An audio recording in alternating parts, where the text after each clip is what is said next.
Hi, my name is Mariana. I'm originally from Finland, but I've lived in the US for about 9 or 10 years.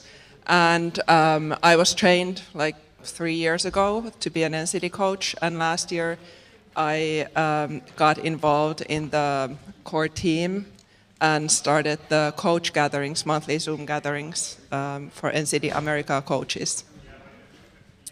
And my name is John Maurer. I am a coach. I'm from the Vineyard background. That's my church group denomination. But I coach a lot of churches in a lot of different denominations, and I found a lot of joy in that. I'm also on our core team that does the training for future NCD coaches. Okay, so let's start at what's working well in NCD America, from your perspective. There's a lot of really good things, and we're still struggling in a lot of different areas, but some of the things that have gone really good, every year we do at least 3 trainings in the US where we're training and equipping coaches in different parts of the states. So normally we spread those out. Normally there's an East Coast, East Coast, West Coast, and then somewhere in the middle of the states we do training. And then we also do at least 1 international training in a year. And for the healthier NCD groups out there, I want to encourage you to try to find another country that doesn't have an NCD core and start investing in another country. Yeah. What I enjoy really a lot in the approach that I've learned from John and Peter and Tim, who are the other trainers, is that we can make NCD simple and fun and engaging for the whole church, so that it's not this huge undertaking with a lot of sweat and tears and blood, but rather something that everybody can participate in and actually enjoy being involved in. Yeah. So one of the things I think, like a lot of you guys, we've really pushed this idea of going public with the results of the NCD surveys, and as much as a church could go public with the church as a whole, we encourage that, and specifically having an all-church public initiative that they launch to their whole church instead of just leadership or just staff has been really critical. And so and we actually see the DNA of NCD kind of sinking in, and they're much less likely to leave NCD if they've gone public 3 years in a row to their church, because all the members say, wait, why are we stopping doing that healthy church stuff? So all of a sudden there's this, there's accountability internally within the church that's kicking in. So going public with that all church initiative, I think, is an absolute key. Yeah.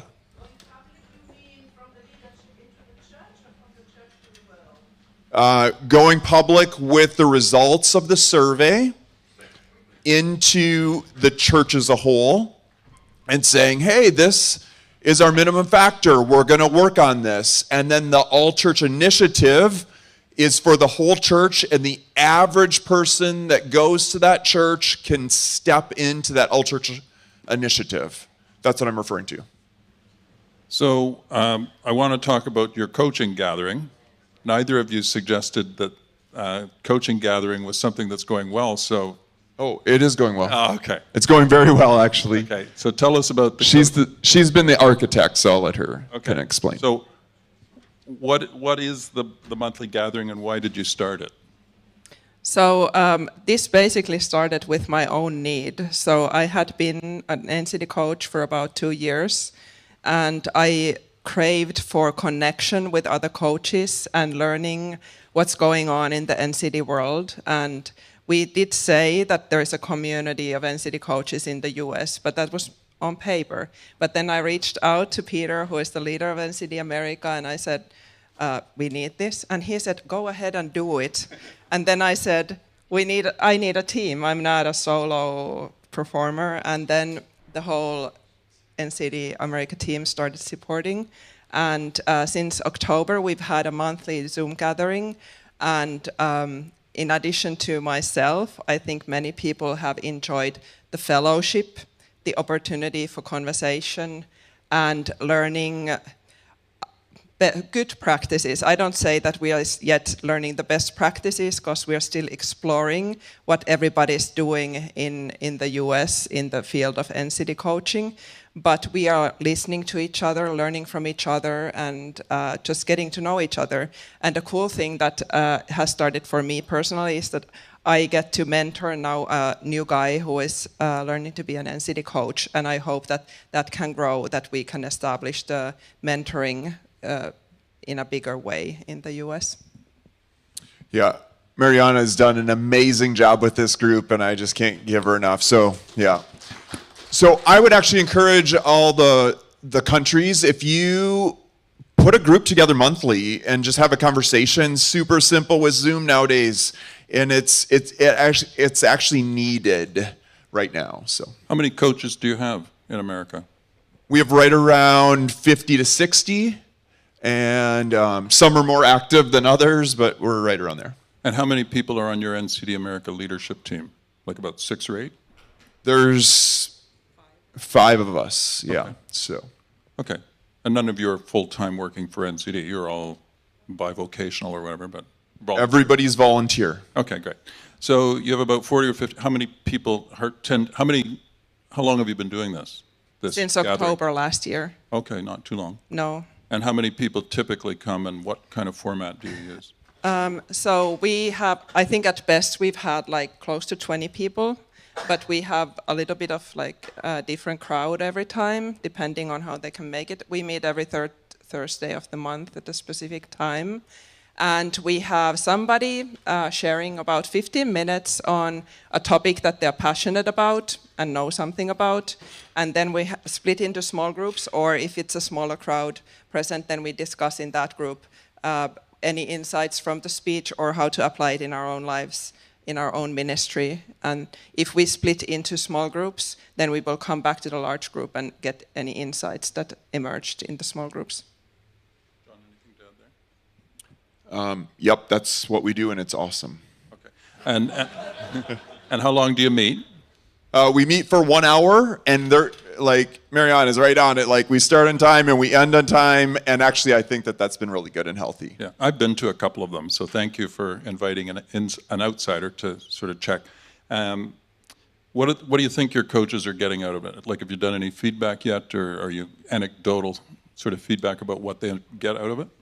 We've gotten overall good feedback, and I think the number one thing that we realize is people need to be supported, and they need just a constant conversation about this stuff. Like, sometimes they have questions about coaching a church, and they just get stuck, and one thing can throw you off, and all of a sudden you've got a group to, hey, what do you guys think of this? And so it's a beautiful community that I think. You're mentoring. Yeah, it's good.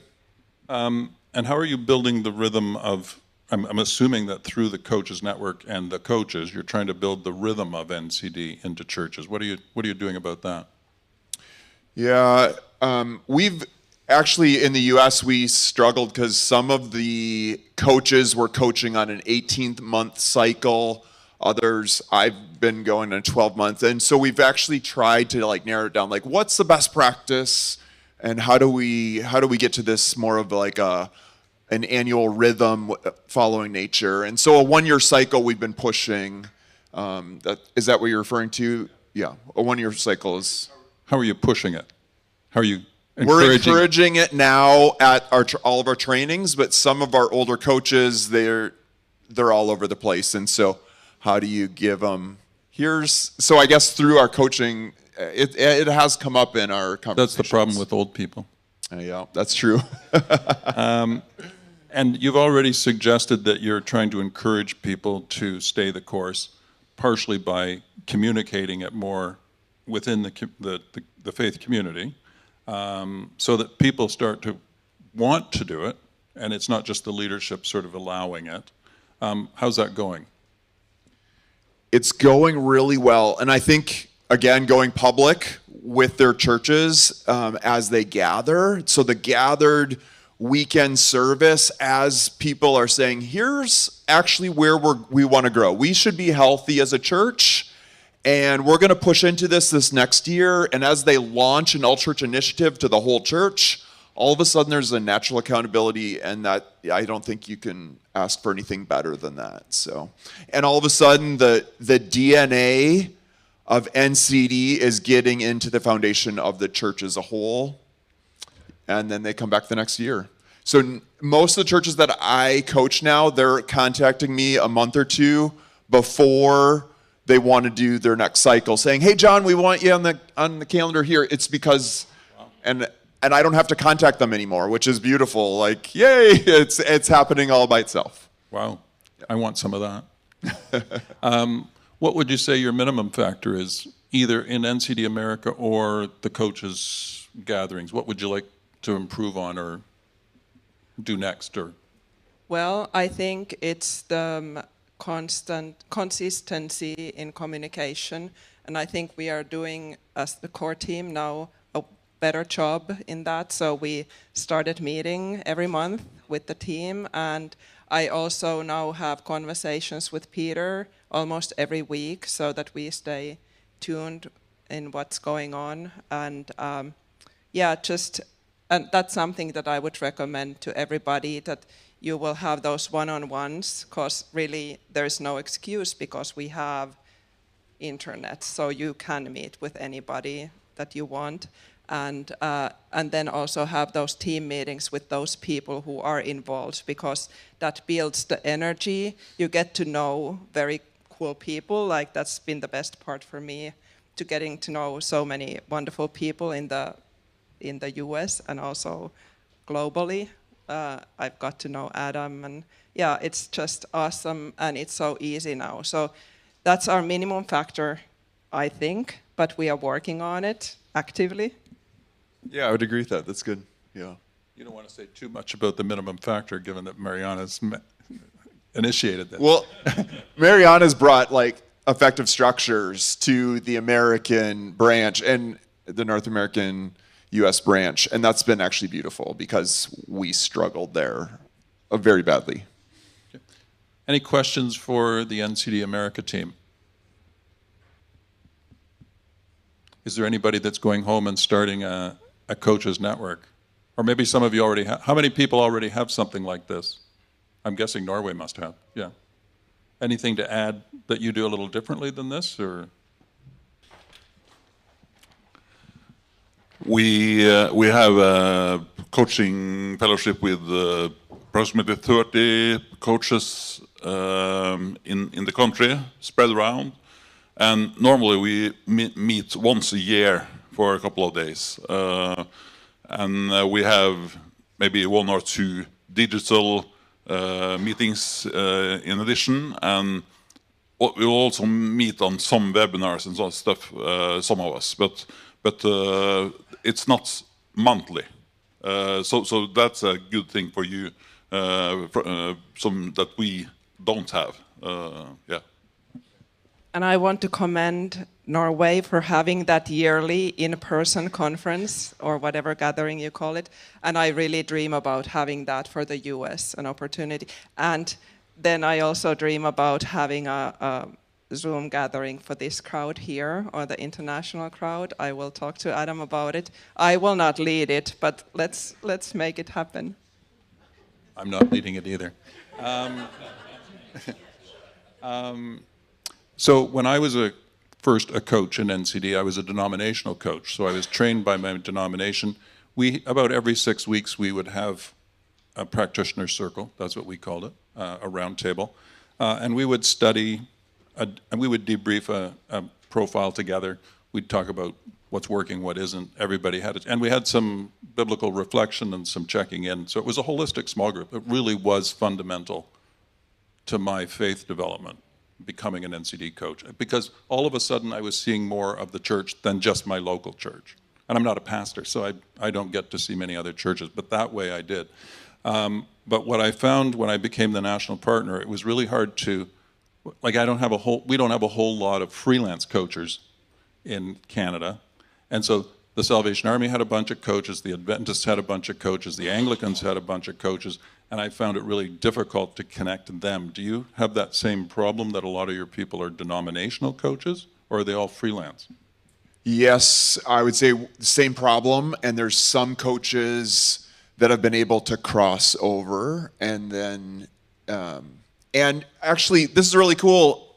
Our teaching team for future coaches, Peter is Seventh-day Adventist, I'm Vineyard, and Tim, the third guy, he's Baptist.